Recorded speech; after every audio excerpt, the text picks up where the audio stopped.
You want to do this 30 for 30 style?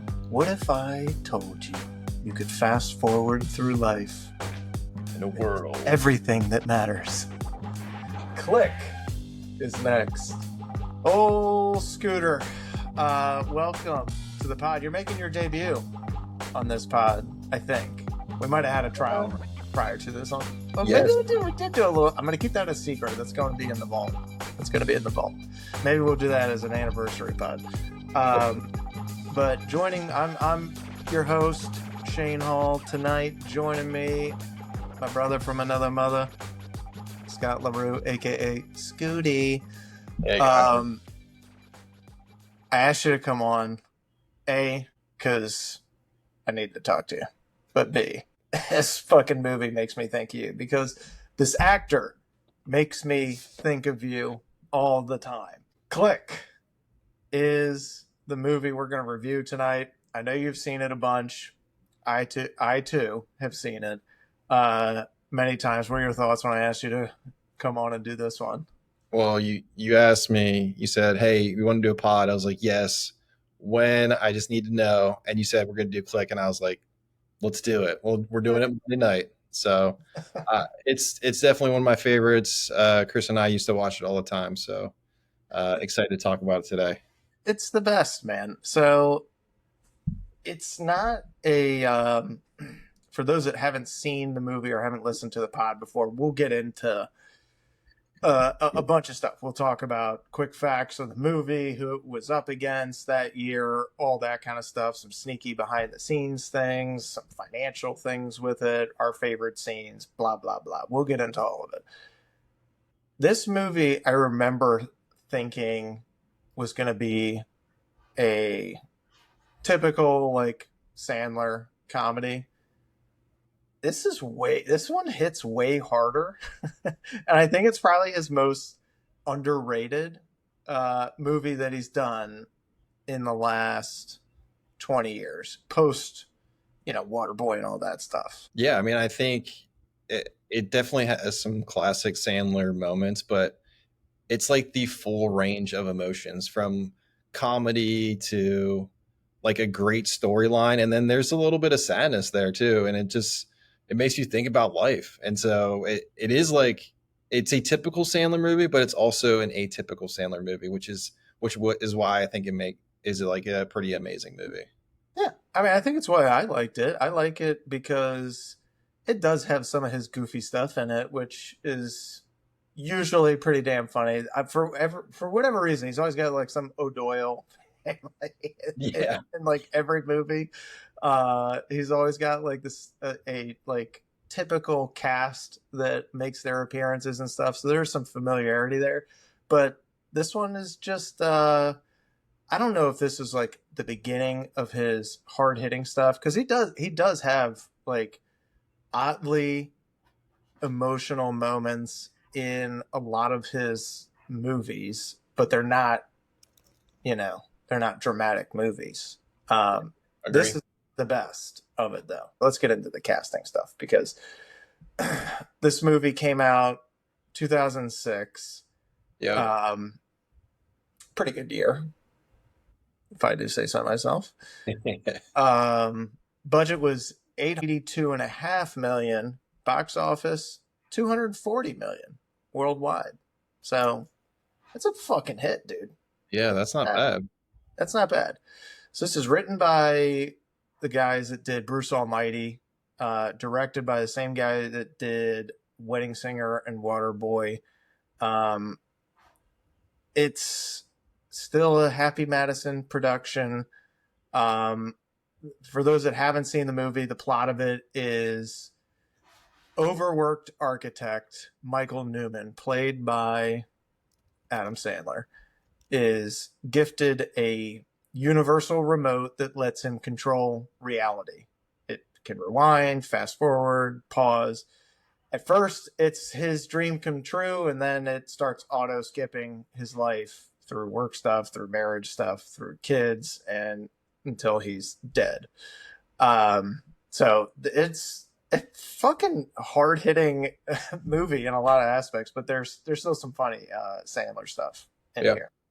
Um, Rotten Tomatoes score. You want to take a crack at what the critics thought of it? I was gonna look before, and I decided not to. I bet they ranked it pretty low. I bet it's like a 40. 34%.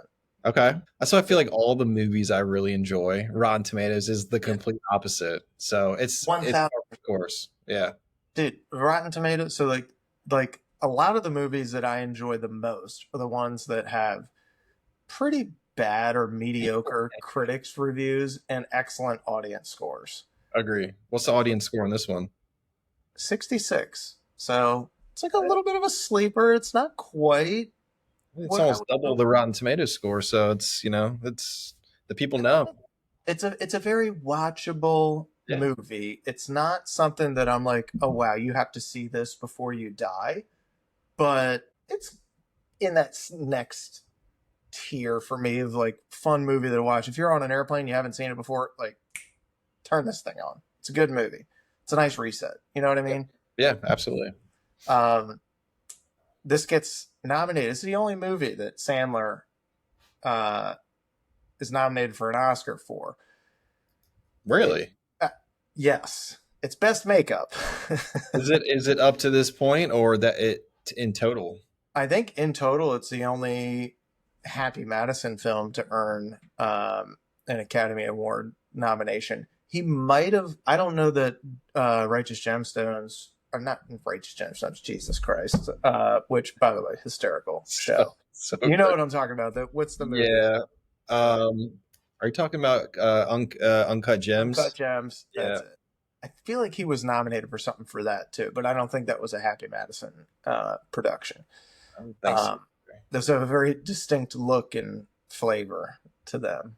Yeah. But this is peak 2000 Sandler. So he's got a couple of your other favorites as well. I know you're a Sandler guy. Mm-hmm. 51st Dates. Not one of my favorites, honestly, but Sandler in it is funny. It's just not Yeah. one of my favorites. No, but Um, it's a sweet movie. yeah, yeah. I mean, there's a lot of good ones in that era. He's carved a freaking niche in this like rom-com. He pulls every like gorgeous chick in Hollywood for Yeah. all of his roles, and I'm like, maybe I shouldn't be the judge here. Like Sandler's not a bad-looking guy, but he's got to be charming as hell because every person that works with him always walks out of there saying they had a great time doing it. Yeah. It was awesome. Yeah. This also comes out around the time Longest Yard comes out. I was just looking and I saw that. So it was in 2006. Yeah. That's his only movie he made that year.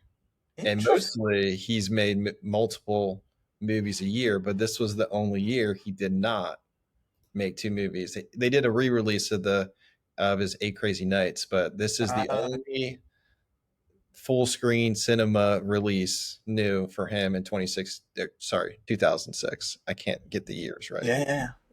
No, I got you. That's pretty cool. That's pretty cool. Yeah. This opened #1 at the box office, which I thought was impressive. Yeah. Then it kind of fades away. I mean, honestly, we might have like if you look at our like movie list that we have to review on this pod that is in the hundreds, I would say like half of them are from that 2003 to 2008 ish range. Golden age of comedy, really. The golden age, man. Yeah. So this kind of gets lost in that a little bit. Plus, it doesn't like stick to one specific genre because it is so emotional. So it's kind of, I don't know, teetering a little bit on both. But it's pretty good. Now, we'll get into career highlights and casting stuff.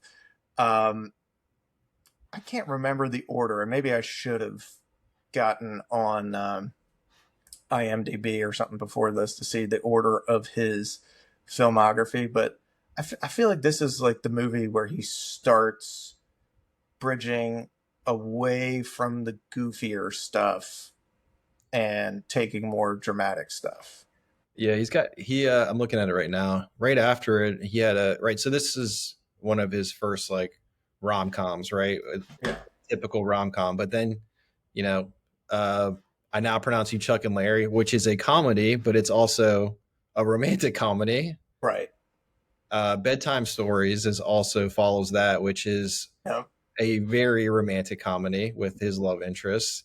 And then Just Go With It, where that's with Jennifer Aniston, where they go on vacation together. She's his assistant. Another They pretty good one, man. so this was like as the beginning of like the next 5 years where he wasn't really making those goofy movies, right? Well, he threw in Don't Mess with the Zohan in front of there, but that was probably his goofiest in that range. But yeah, he went a little bit more serious with his comedy, but I think maybe that's with his age as he grew, he was Yeah. doing comedy that was with his target audience. So yeah, I mean I think there's no bad era of Adam Sandler comedy. No, no, it's just it transforms with the times and stuff. But I think what makes him so likable is that he is a genuinely like wholesome dude, and even like his comedy and stuff in the movies, he's one of these guys where you kind of know what you're getting when you sign up for one of his movies, like a Vince Vaughn or an Owen Wilson. I just need those guys to play those guys Yeah. in every movie, and I'll go and watch it. It's too. Yeah. I love being around him. He's kind of like that, but just like he's so charming and quick witted, and got this like everyman quality about him that I think people gravitate towards. Agree. We have Kate Beckinsale in this movie. She plays Donna Newman, the wife, and boy, Donna aged like a fine wine. From the beginning of the movie to the end, just absolutely stunning. Unbelievable, man. So like I read in my research before this, she was a little nervous about taking the role. And it's because she's coming off Underworld, Van Helsing. She's got another Underworld sequel that comes out, I think, before this one, before Click. And so she's got all these like badass movies, and she's worried like, oh, I got to play kind of a pretty housewife type role. I don't know if it's going to fit, but she ended up meeting with Sandler, and they hit it off, and it was an awesome experience. She's thrilled she did it, and fuck, so am I. I could just watch her on screen at any time. Doesn't matter what she's doing. I agree. She's one of my favorites. I think she's a great actress, and she looks good doing it. Oh, she looks fabulous. But no, she plays that role very, very well. And I don't know. I think as I have, and I'm probably stepping on something we'll talk about later, but when this movie comes out in 2006, in my teens, 15, 16, 17, something like that. And I look at it from like kind of the perspective of not really the husband, but as like the son to Henry Winkler, who plays the grandfather / Adam Sandler's dad. And so I always kind of gravitated towards that, and I kind of felt the gravity of the other side of it, where he's got kids of his own, and now he's got to watch them like grow up with somebody else being their dad. And that part, I rewatched this like 4 days ago. That part hit me way harder now that I'm a father. It's like, God damn.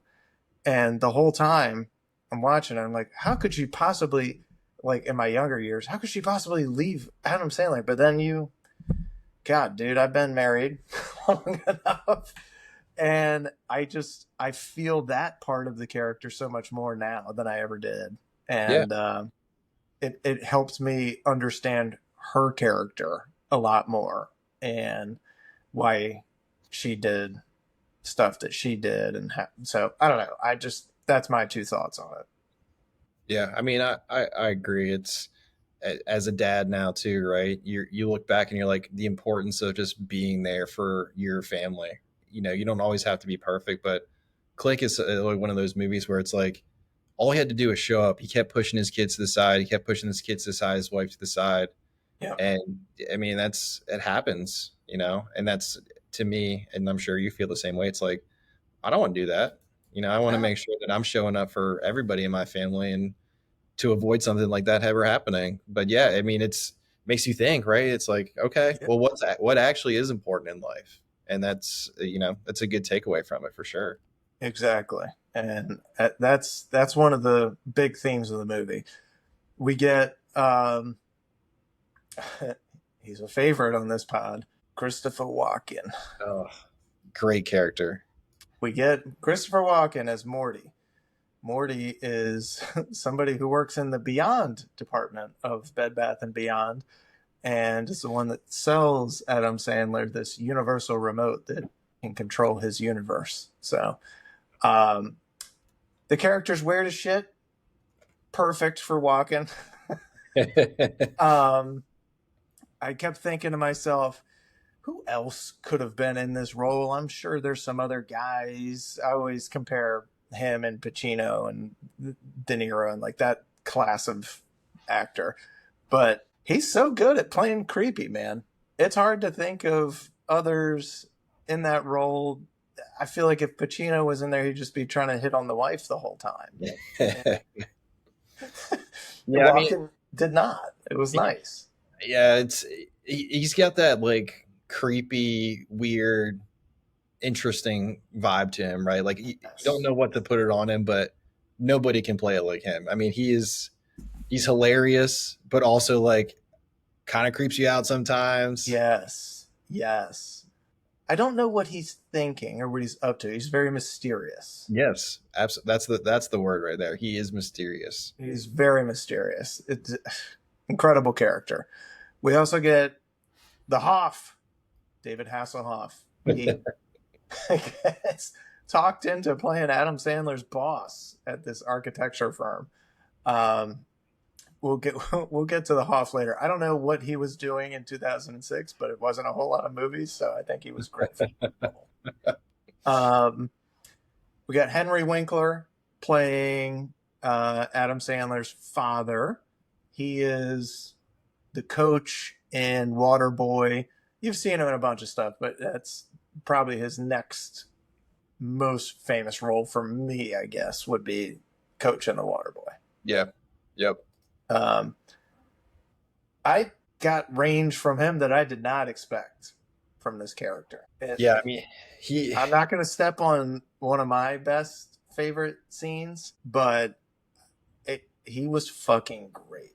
I thought he was too. I mean, he's that dad and grandpa you want, right? Like he's always wanted to do stuff with the kids, like, you know, calling to see if he could hang out and come over, and it's like it is a typical, family to have somebody that involved, especially from a dad side. It's not always like that. And it's like he wanted to be involved, and like he'd come show up at work, he'd come do all these things. And that's a unique thing to happen, and it's a cool spot that he's playing. It's a great part, and if it's not played correctly, it can ruin the whole story. Mm-hmm. And I thought he just played it so well, being this, happy-go-lucky, just wanting to be a part of everything, just wanting to be there. I mean, you said it. You don't have to be good. You just got to be there. And he shows up at all times. It just happens to be Sandler doesn't have his priorities right. Yep. He focused on work and sees all this stuff as a burden and not as a gift that it is. So his mom is pretty good in it too. Julie Kavner. I've seen her in some stuff, but I'm not going to go through her IMDb. We get Sean Astin as well. He plays the swim coach in Speedo that ends up being the stepdad to his kids later in life as things fast forward on the remote. Little known fact, we also get a Jonah Hill in this movie. Did you know that? I think I saw him in at first I thought it was the other cameo guy that is in he works at Bed Bath and Beyond, Nick Swardson. Oh yeah, he's in there. But where's Jonah Hill? So he is Ben, the son at 17, the fat one. Oh, is he really? Well, you just watched it, so you would remember and go back. Yeah, I Um, remember. I don't remember that at all. And then when I watched it the other day, I was like, "Holy shit, that looks a lot like." Oh my god, that's Jonah Hill. That was a nice surprise. We also have Jennifer Coolidge playing Janine, uh, who I think is the wife's sister, so his sister-in-law who just cannot. Yes. Yeah, okay. Yep. She's Yep. insane. She's burned through 3 husbands, is on the prowl for a fourth. Um, she's a sight in this movie. So yeah, that's your cast, man. Honestly, it's a pretty damn good cast for 80 million bucks. Yeah. Yeah. I mean, I was just I'm rewatching Stranger Things, and Sean Astin is in there, and he kind of plays this similar role, like where he comes in and he's trying to like I don't know, he's just kind of there, right? In Click, he's not really a main character, but he kind of just like he's around, right? And you know that he's like the stepdad. And then in Stranger Things, he's like he's Bob, and he's the guy that comes in. Yeah, He just like everybody loves him, and so he's like, but he's there, and he's not a main character, and he makes a couple sacrifices here and there. But to me, they have like similar roles in that instance. So I forgot that he was even in that, and I was like, man, I've been rewatching Stranger Things. So yeah, that's true. God, he's a great bit part player yeah, like that. Like you said, it's got to be like I've never seen him do anything dark. He just doesn't have the face for it. So if he did, people would be like, I don't fucking believe this guy. yeah, It couldn't possibly. He's been in my life for 30, 40 years, it's and he's crazy. never done anything bad ever. Yeah, So yeah, that's so true. He plays that so well. And honestly, as much as I hate to say it, as much as I feel for Sandler's character, if my kid ever has to have a stepfather, I guess I would rather it be a Sean Astin type who is just like a teddy bear. he And just seems like a likable guy, right? Like he he's just just a seems like, like yeah. Every role, like you said, he's just seems like a nice guy. Like I want yeah, to be friends with him.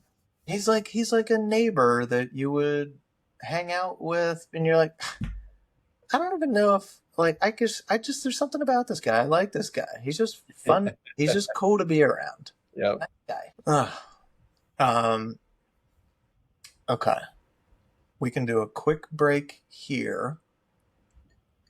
Oh, let me note that here. There is no. I'm trying to think. Was this a career highlight for anybody? I don't think so. I mean, It has like it's got like some sneaky behind the scenes stuff to it. yeah, Like but I mean, just looking at the cast and it nobody like this was their best movie ever, right? no, I mean none of the main cast. I mean maybe you could say that about um I don't know, maybe you could say that about the daughter. What else has the daughter been in? What's the daughter? That's Tatum McCann. Katie Cassidy. No, no, the older daughter. Whew, good lord. What else is she in? I mean, doing stuff, but looking at her IMDb, yeah. I Oh, mean, but she was barely. I mean, she wasn't in it too long. no, no. So I mean, I don't know. Yeah, I'm gonna say no. There's no peak here, and nothing worth Yeah, discussing, anyways. But Dustin Hoffman's kid played the son when he was yes, he older. was Like, older. Yep. yeah. So, I didn't um, realize that that was his kid. Wait, Dustin Hoffman's kid? mhm. Really? They don't look alike. Jake Hoffman. Um, so yeah, I mean, there's some cool. There's like another. Oh my gosh, there was another uh little tidbit that I found on another bit part, another famous Hollywood person. But anyways, um, so we talked about Sandler pivoting a little bit from goofy stuff. We talked about Walken's oddball fucking energy that just rips through him on screen every time. Let's see, the dad's little coin trick. Yeah, that's a good one. Let me write some of these things down. He does that in real life. Does he really? So Winkler will do that coin trick in real life for people. It's just something fun that he does, I guess. I think it's an homage to the movie. Maybe. He gets asked, apparently, based on my limited research, every now and again, somebody will be like, hey, you did the coin trick. The remote's design was based on an early 2000s Sony DVD player remote, which I happen to fucking remember that thing. Looks like a boomerang. It was humongous, man. This movie was actually inspired by a Goosebumps episode, Really? which is weird. The lead singer of the Cranberries appeared in the wedding scene singing Linger, and that cameo inspired her to reunite the band. Interesting. That's pretty cool. I like that. I like that song. I actually downloaded it on my. It's a great song, man. My iTunes, or I guess what's the iPad Mini or the iTunes Mini? What is that little one called? The Nano or something? The Nano. Oh my God, you still have a Nano? God, yeah. I miss all my iPod stuff. I still have all of these songs on my iTunes, and I'm like, when was the last time I downloaded music bought a song on Apple? And it was a long time ago. A fucking long ass time ago. Yeah. That was a cool little tidbit. Did you know that the part that was for Adam Sandler was actually originally written for Jim Carrey? Really? It's a different movie. I don't think. Granted, they're both. I think it just fits Adam Sandler much better because he doesn't feel like he feels like he would like he dresses like that in real life. Like he's playing his character, right? Yes. Where you can see like lapses where I feel like Jim Carrey would like maybe over comedy it, if that makes sense. He's got a lot more physical comedy with him. Yeah. Oh, yeah, agree. He's a little bit more animated. I think this role was for somebody a little bit more laid back, like Sandler. Yeah, I think so. Because I mean, his character is on autopilot basically. During this. Agree. Yeah, so you need that. You're not going to be able to pull that off with Jim Carrey. I thought that was interesting though, because I mean, the closest that Carrey has gotten to this before his weird dramatic stuff, which I don't have an interest in watching, and not that he's not a good actor. I'm sure he's great, but I don't really care about that stuff. I like his comedy stuff. He's like, closest he's gotten to this is Liar Liar, where you can see his relationship with his son and his ex and trying to get back together, and he's good in that. I love Liar Liar, but I don't think it is one of my favorite movies too. But I think this one's a little softer. I think it's a little bit more emotional, and that was more comedy, I think. Apparently there was a rumored alternate ending to this where there is no happy reset and Michael dies for real. It wasn't a dream. What was the so it just ends there? Is that what Yep, it's just done. It's like, wow. The studio was like, well, that tested like shit, so yeah. Get the lighter touch out there. Get that one out there. I think you need the comeback. I mean, I think because the very first time I saw it, right, I was like, I'm like, okay, this sucks. And he keeps going further and further in the future. Yes. Like, it can't just end like this, but it makes you think it's going to end like that. It fucking does. I guess. But if it did, I'd be pissed. Knowing what I know now, right? Like if I was to watch it again and it just ended with him out there in the middle, like crying with all the rain and his whole family around him. Yep. I would be mad. I'd be like, I'm not watching that again because I don't want to go through those emotions again to be like, damn, that's real. It's fresh for me, bro. Yeah. When I watched this a couple days ago, I cried through like the last half hour of buddy. It was terrible. It's sad, dude. It's sad, dude. So let's get into best scenes. And the one that sticks with me, that gets me every fucking time, is when he rewinds to hear his dad one last time. I wrote that down too, Shane. It is like so emotional, but like also very sweet, right? Like Yeah. he recognized that he couldn't be there in the moment. He's like, I need to hear him say goodbye again. Yeah. And like you can see, but then like as he's walking, his dad is crying, and you don't see him cry very often, right? Like he doesn't break, Yeah.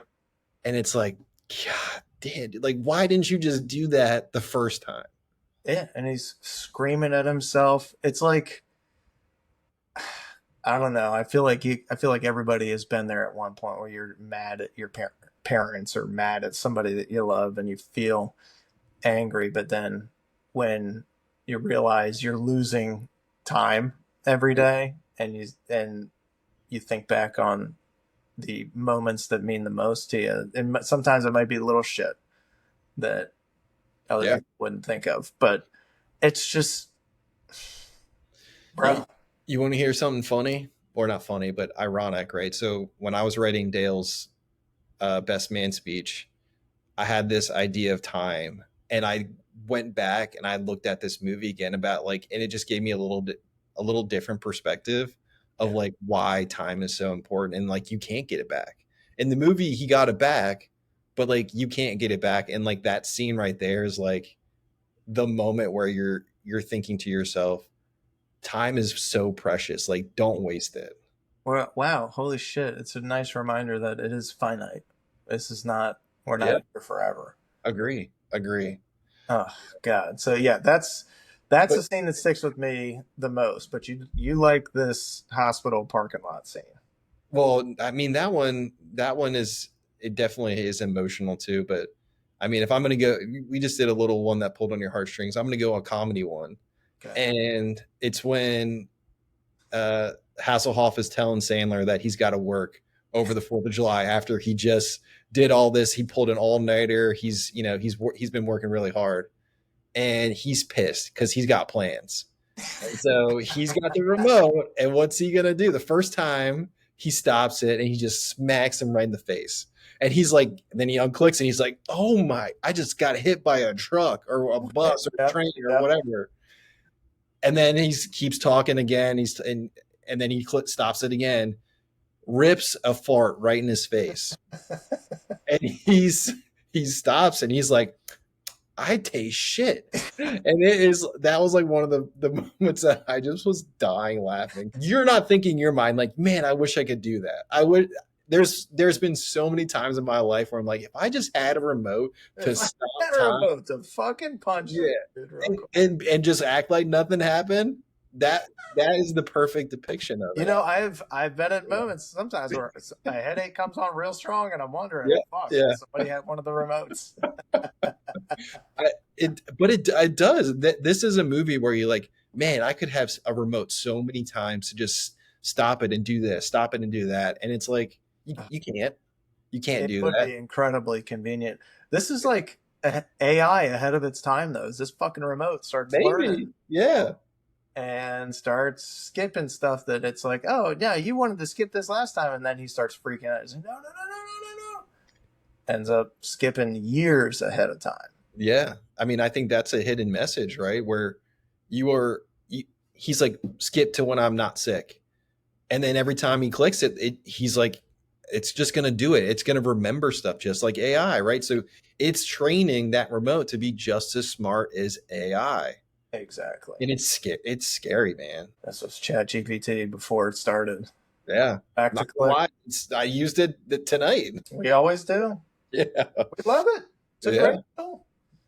Great tool. I touched on it. Hospital parking lot scene, dude. That one breaks me. I don't like it. I love it, but I don't like it. I, It's yeah, a I think hard one to watch because you that.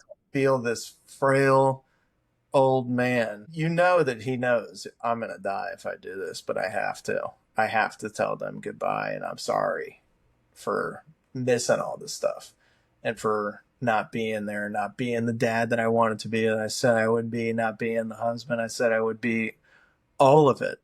And then, Yeah, like, the end, pouring down the rain, is in the parking lot, dying. He's got his whole family around. The person that means the most to him, his ex wife, gives her this little note that he finally gave her, and she starts crying because it's the callback to what he wrote on her napkin when they're on their first date. Yep. That's like, oh, he didn't actually ever stop loving me. He just lost himself, which happens, man. I think there was also a glimmer of like Kate Beckinsale falling back in love with him in that moment too, because you know, like she was so disconnected, and then he's giving this memento that like you're still there. I still love you. I don't forget this stuff, and I think she was asking for that the whole movie, right? Yes. And it just happens at the end. So I think she's even more emotional in that time because she recognizes that he's doing what I want him to do, but it's too late. And then you jump back, right? Then that's what he does. It's like a bad dream, right? A bad and a good dream. You learn things from it, but if it was real. Here's the thing, though. Like this is one of my poking holes. If it's a dream, the only way the movie works is if it's a dream, which noted. I forget my dreams fucking instantly when I wake up. How does he remember all this stuff? Or does he just remember the feelings of, oh my God, I'm gonna fail them, and maybe that's it. And it sparks him into this frenzy that he goes on. But yeah. There's another good scene too. I can't remember. Maybe you can help fill in some of the blanks for me. But it's when Michael gets invited to dinner with the Japanese client, right? Yeah. And Hasselhoff is just blowing it because he doesn't know how to communicate with these guys. They're losing interest. They want this idea that he's like, no, it needs to be like this, and they're like, no, we want. And so he's changing the language on the remote to understand what they're trying to say. And so he's like, all right, we don't need all this stuff. And he clears everything out, and it just looks like a strip club, right? Yeah. That's what it looks like. And he's basically like, okay, he connected with them because he changed the language. He made the deal, and that sort of sets his career off to get more work and more work. And so that, to me, is one of the scenes that spiraled everything because he just showed up not knowing anything, used the remote for good, and now he's like, man, I can do this with this thing. Yeah. And that took the movie to the next level. You're 100% right. I didn't even think about that. But yeah, once he figured out, shit, I could win with this. Yeah. Then all bets are win and do it easily, right? Like that's like took the shortcut, didn't prepare, just showed up to dinner, and he's like, all right, I don't know what these guys are saying, but they look pissed. Switch, change, done. Easy. Click of a button. I kind of wish I had that. Yeah. Some days, man. Yeah. Not gonna lie. There's also a few quick scenes in here scattered throughout with him fighting with the neighbor kid. It's just always great. He's just like at war with this little like 8-year-old kid. Do you know what always, like comparing himself against it? Oh man, well the Doyles have this new gadget or whatever, and the kid's always like, yeah, you like my gadget? It's the best in town. And then Adam Sandler will like run it over with his car and be like, not anymore. Yep, I remember that. A lot of shit like that. That's funny. And the O'Doyles, they're the O'Doyles. It's always the O'Doyles, man. I guarantee, dude, the O'Doyle family, if they're a real family that he grew up with somewhere, has got to be kicking themselves. Yeah. Fuck, man. Every single movie we're getting crapped on. Yeah, they're definitely real. Probably not named the O'Doyles, but they're out there. They're fucking out there for sure. You got any best lines from this movie?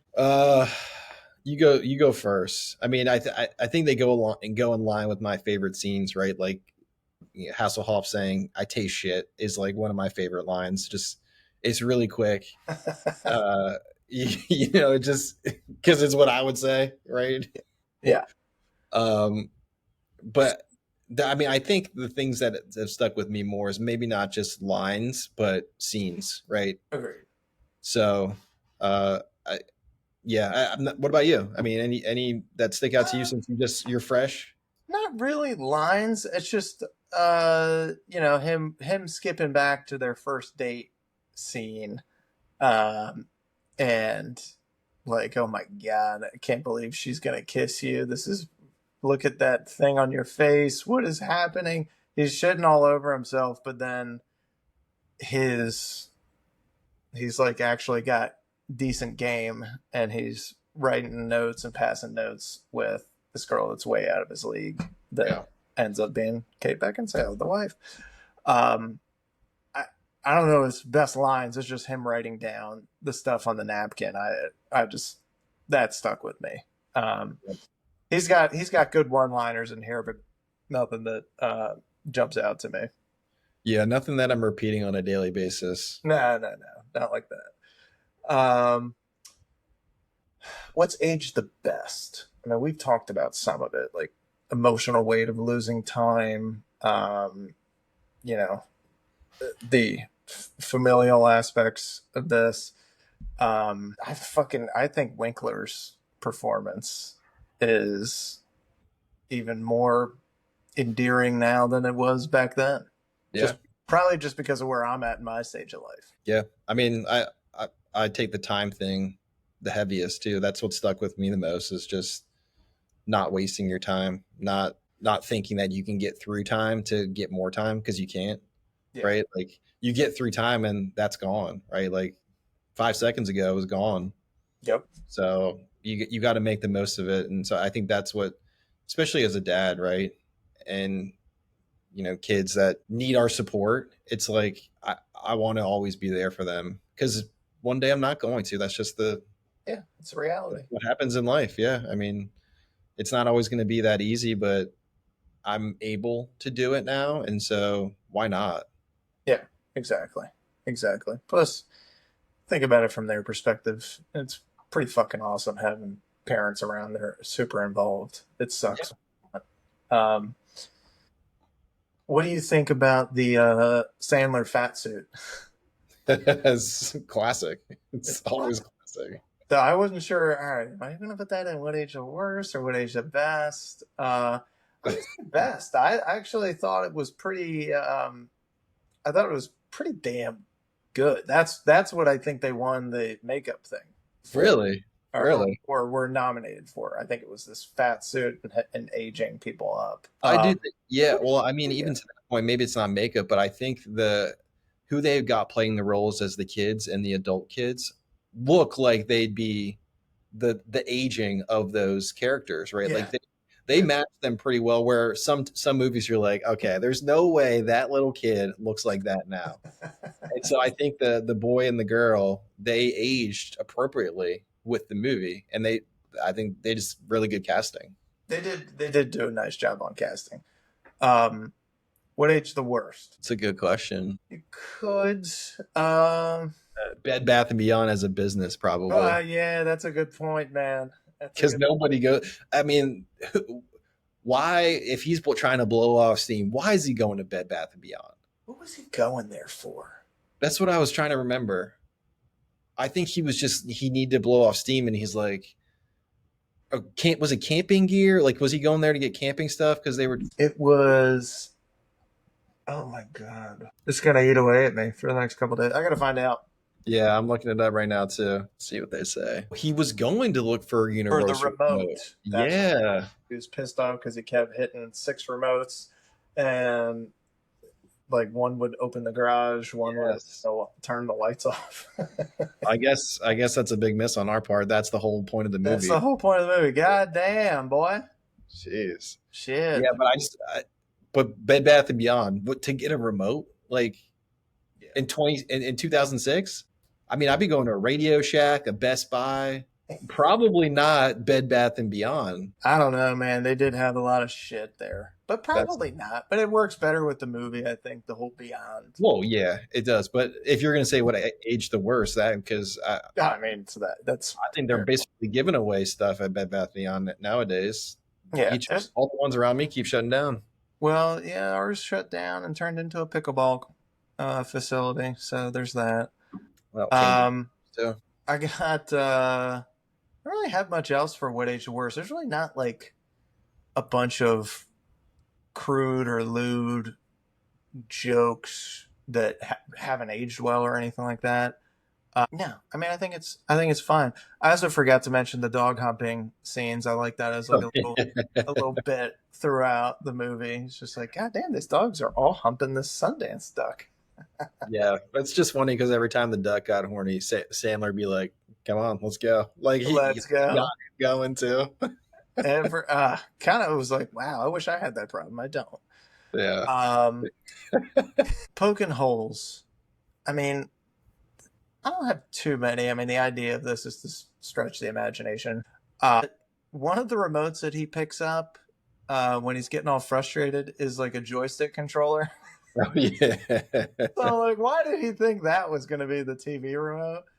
Um, and that's that. Yeah, I mean, I don't know. There is Twinkies didn't do well after this. I don't know. We'll have to go and check their stock price, or they might have soared. Who knows? Yeah, I'm not sure. It might I have. mean, I think it's pretty implausible that he was this architect at this giant firm and he lived in a pretty modest home. Like it wasn't anything Yeah. crazy. Nowadays you have an architect and that's going to be one of their rooms, not their whole house. Oh yeah, true, true. So if I'm looking for things to poke holes in, even in 2006, He's going to have a nicer house, he would. I mean, he was second in line to this giant corporation. So or maybe third. who was it? Because some other guy Some other guy died, and then he got promoted to CEO after like a day of getting promoted to whatever Hasselhoff. So you probably. I mean, you just watched it, so Yeah. You got any hot takes? no, I couldn't find any good ones. I mean, nothing that we haven't talked about. I mean, you talked a little bit about it that Kate Beckinsale didn't think that she thought she would just be more of a supporting role, but she really did have a main role. I think so, dude. Without her being as engaging as the wife she was, and as doting, like if you watch that movie again, you realize like how committed she is to him and how she's trying and he's just not. And Yeah, I'm gonna go back to your what was your question again? hottest take. I'm gonna go back to the poking holes if you don't mind. Go ahead. So this movie, right? Adam Sandler's he's got it all, and I think this sets it up, right? He's got a beautiful wife, he's got cute kids, he's got a stable job, and he's able to do all these things. But what if he didn't like his wife? Right. His kids were total jerks. Right. Does that change the plot line of like now you're skipping ahead because you just want to get through with life? Yeah. Then it becomes Hot Tub Time Machine. Exactly. He's right? going back to get a new life. But it only works because he's got all the good things in life. True.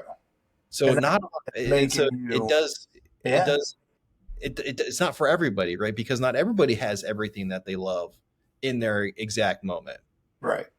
And they've got to find it, and maybe they're in a bad situation. So that's a whole, because I think it's not a niche, but there is a unique audience to it as well. Like that's only gonna work when it's somebody who has a life worth living, if that makes sense. Yeah.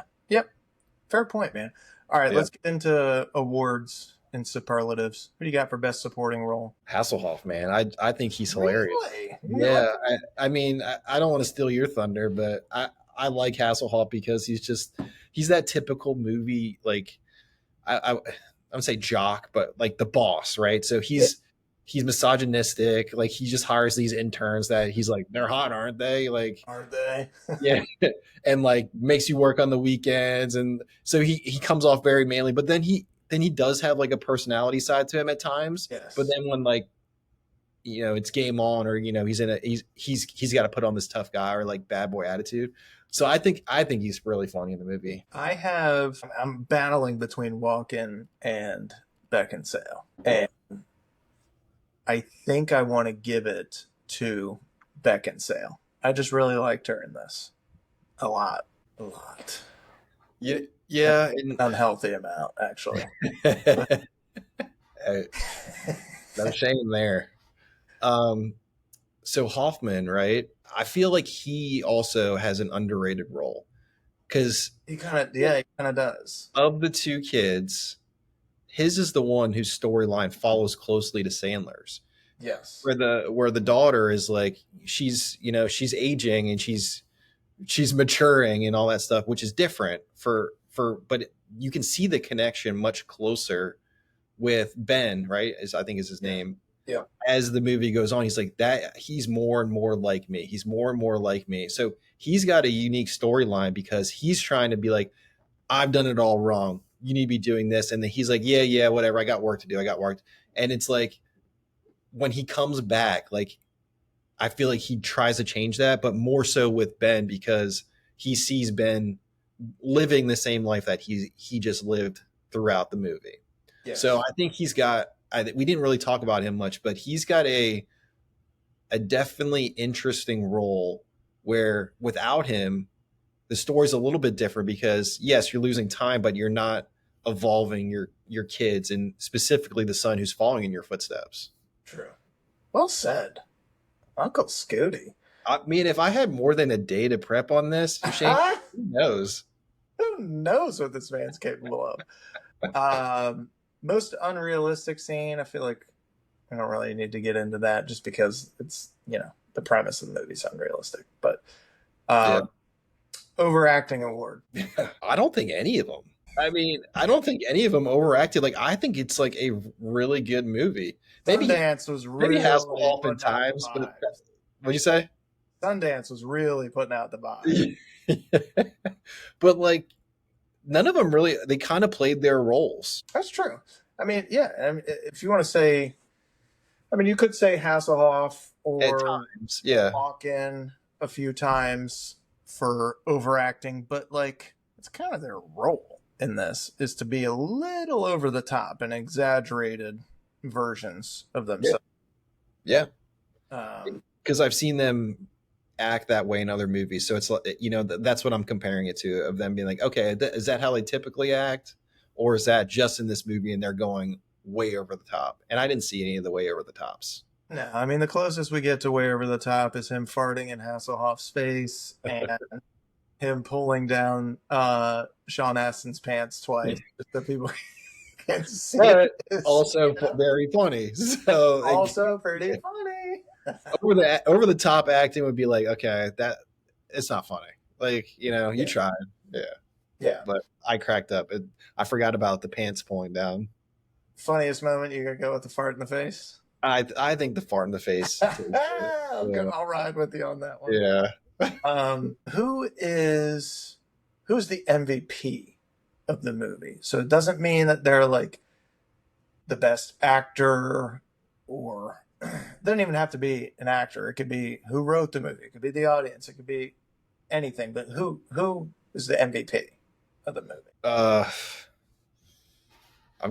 I think two. I think Winkler and Beckinsale. I think the two of them are yes, the story's about Sandler, but the two of them are the glue pieces. Okay. You got the wife that is like trying really hard and trying to be supportive, but also like there's bigger priorities that you have outside of work. And then you got the dad that always wants to be around. And as time goes on, you're losing grip of those two people specifically. Yes. And so if you made me pick, Shane, between the two of them, I think only because I love her, Beckinsale, but she definitely plays that role where it's like, hey, if you're not going to give it to me, then I'm going to go somewhere else because that's just, I'm asking and you're not providing that, and I still love you. And it's the story. That's what's making him move forward ahead or pause things or go back and think about it, because it is all central to her because he fell in love with her so early in the movie. Exactly. Well said, man. I would say that's probably the right move, going with her. I mean, I wouldn't be upset if somebody said Sandler or Winkler, but it's I like any of those choices. Could Al Pacino, Samuel L. Jackson, Uh, could Tom Cruise be in this movie? Any of the above? I think Pacino could be swapped in for Morty, but he'd be, like I said, he'd be a fucking horn dog the whole time. No, I mean, I think if honestly, yes, his son's in the movie, but Dustin Hoffman could have been Ooh. the the crazy guy, right? Because he gets a little weird in some of those movies, like Oh, he can get weird. yeah, Meet the Parents, right? Where he's the He the wait, no, fuck. that's not him. That's not him. That is him. That's That Dustin. is him. Yeah. Okay, well then yes, yes, I think he could because he He could get weird plays enough. He could get weird enough to be like, this guy's a little creepy. He's giving me the weird vibes. Sure. 1000%. Yeah, so I think he potentially could, but again, I said it before. The casting I thought was really well done.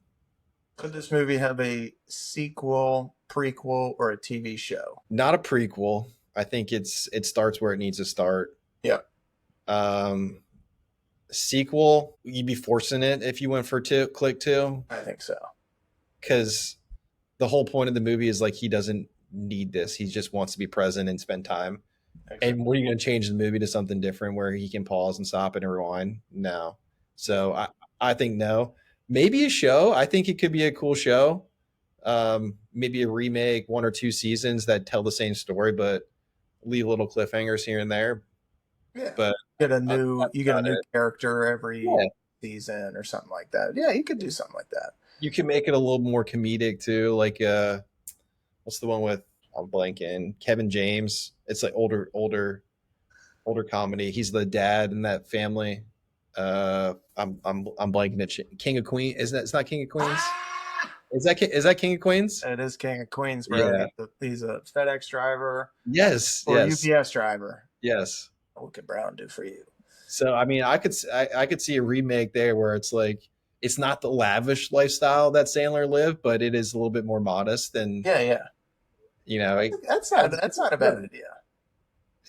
I'm full of them, Shane.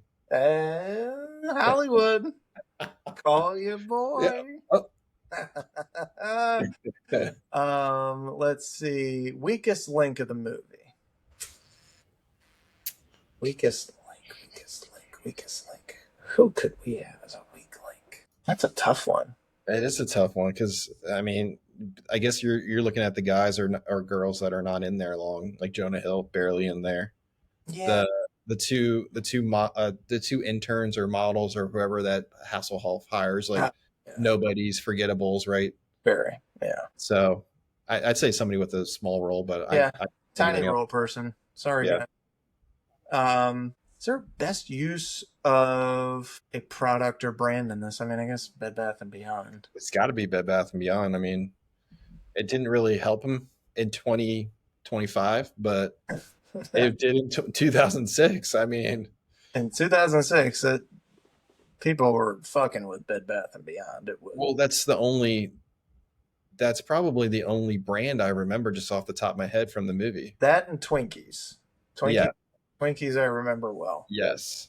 Is there a best use of a vehicle in this movie? I don't think so. Unless you want to pick running up over the his car. butterfly door Lambo that he had. Yeah, him running over the other car, but I don't know. Maybe when they went to Camp Winnimasaki, what is it called? What was it? Oh my god. And they had the van, right? And they did all their. I mean, Yeah. like a classic road trip vehicle. Great road trip vehicle. Uh, Winnipesaukee, that's what it is. would have done best fight scene, but there's not really a fight in here. It's just him pausing and slapping and farting at people. The let's talk cultural impact on it. It kind of gains more of a reputation in the 2010s than it does when it comes out.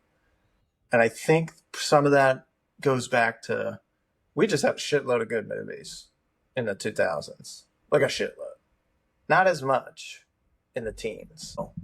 I think that's part of it. But also, with how fucking attached we've all been to phones and working so much, especially our generation, like, it's a great fucking movie to reset on, man. Yeah. It really is. I think it's tailored more towards the male audience too, and there's not a lot of romantic comedies that do that because I think it's told from his perspective, and I think a lot of guys, right, traditionally they're the breadwinners, so they're the ones working and trying to provide and do all that stuff.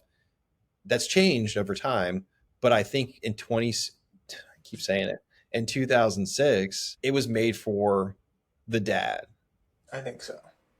I think so. I know my dad loves this movie, and Yeah, I will. He's very similar to Michael Newman in some respects, where he gets caught up in work stuff, and it's not like he doesn't want to make time for us, or he's all about that when he can. But sometimes it does like drive yeah, him to stay busy, and sometimes I would just really want him to take a breath, relax, focus on the stuff that matters, which I think would be the family. Uh, yeah. so and I have the same problem, man. Sometimes I get so caught up in work and trying to be everything to everybody else that my family takes a back seat. And that's a shitty feeling. If I had a remote and I could fast forward and see how I'm fucking up the kids and stuff like that, I'd be like, oh man, now I might pay a lot more attention to how I present things and how I do things and talk to them and all that stuff. So I don't know, Yeah. man. It gives you a lot to think about, this movie. A Uh, lot. yeah, and I think it's again more on the guy side. I think it helps you understand balance, right? Because to your point, there's things that you have to do for work because you're trying to achieve a goal. And so sometimes it does take you away from the things that matter most. But it's a balance because then you've got to then see it from the opposite side of things where it's like, hey, I want to spend time with my family because I need to do this in Right. order to X, Y, and Z. And I've got to sacrifice work for that. And so I think it's understand that balance where Sandler never got a chance to recognize the balance. He was always just the work, speed ahead, work, got to get it done, work. And the family was gone Yeah. before he knew it. So he didn't know balance. And I know, Chris and I love this movie. We watched it hundreds of times together. And she loves it. She loves the movie, but I know she's not walking away thinking about like, man, how do I not lose time? And me, I'm like, Yeah. I, how do I balance time appropriately so I can give work, family, her, everything at the same time? And it's hard. It's hard to do, but Hard to do, man. it's a thinker. It's a great movie. I mean, I enjoy watching it every single time because you said it. It's a reset. It helps you reset and see what's important. Exactly. It's a Yeah. great reset movie, man. And there's more stuff I'm sure we could dig into and talk about. Um, but let's put a bow on it and let's give this thing our score. So if you had to give it a score from 0 to 10, 10 being all time Hall of Fame Mount Rushmore, where does this movie lie for you? And think about it in terms of the genre that it's in and timing. Interesting because I think Grading an NBA player during their time, not today's era. I think in the time I'd say I think like a 7.4. And not because I think it's a very well done movie, but there are better movies in that time. Agreed. I want to keep watching it, but there are, I mean, there's some things that we've talked about that are potential flaws or things that, maybe the story went on too long or whatever it is, but it's a great movie that I enjoy watching and I'll watch it. It's like something that I could put on the background, Agreed. right? But if I was looking at a movie that's like 8.5 and above, like as soon as it's on, I'm locked in. Exactly. I'm not. I don't have my phone on me. I'm not scrolling and doing Yeah. the old like. Pay attention to it loosely. It's a feel good movie nowadays, right? Like I'll turn it on now and be like, oh, remember that? Like I love that movie. It's so good. Yes. And Yeah. then I go to bed. Yeah. Eight Well eight said, point man. five. I'm like, I'm locked in. Don't talk to me. Don't text me. Like I need to finish this movie. I've seen it 600 times, but 601's not gonna hurt. 601 isn't gonna watch itself. Yeah. What about you? Yeah, I mean, I would give it somewhere in that ballpark. Somewhere in the sevens, probably a 7.2, 7.3 for the same exact reasons. It's not. It's a very well done movie at its core. It's got great messaging. It's got great actors and acting to go along with it. It's a nice story. It's got holes, but Yeah, everybody for the most part has some kind of holes in it. But it's just like it's not one of those movies that I want to rewatch all the time, because there are pivotal scenes like we've talked about that will just grab my attention and take me out of whatever the hell I'm doing. And so I can't have it on in the background all the time, but it's a fucking movie that hits almost 20 years later. Yeah. And it hits more now because I get to feel it from two different perspectives instead of just one, now that I have kids of my own. And I think, for every guy that's our age, it's in a similar position. Probably resonates with them too. That's my thought. Yeah. The message doesn't get lost. You're absolutely right. Yeah. You said it a lot, Shane. It's a good reset movie, just to like take a deep breath. And maybe that's what the movie is about, of like, hey, let's not take life so serious, but let's also focus on what matters the most. And it does. Watching it will be like, oh man, all right, let me reprioritize what I was thinking was important. Yeah, exactly. Even if it's only for like a week or two. Yeah. Prioritizing for that. Yeah. But you're also not watching it every day that week, right? You're like, okay, now I'm thinking, how am I going to put that into action? Versus like Dumb and Dumber, if it was on every single day, I'd be watching it. Hey man, talk about a classic. Yeah, good one. High score. It really does. We'll get to that one later. Uncle Scooty, thank you, man. Appreciate you joining me on tonight's episode of the Nightshift.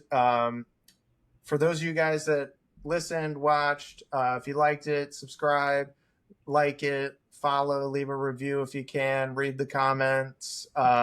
They're usually poking fun at us. It's fucking great. So yeah, anyways, that's it. That's a wrap for the episode. I have a pretty good idea of what we're going to do next. I don't know if you'd be down for it or not. What's up? Pretty sure it's 21 Jump Street. Love it.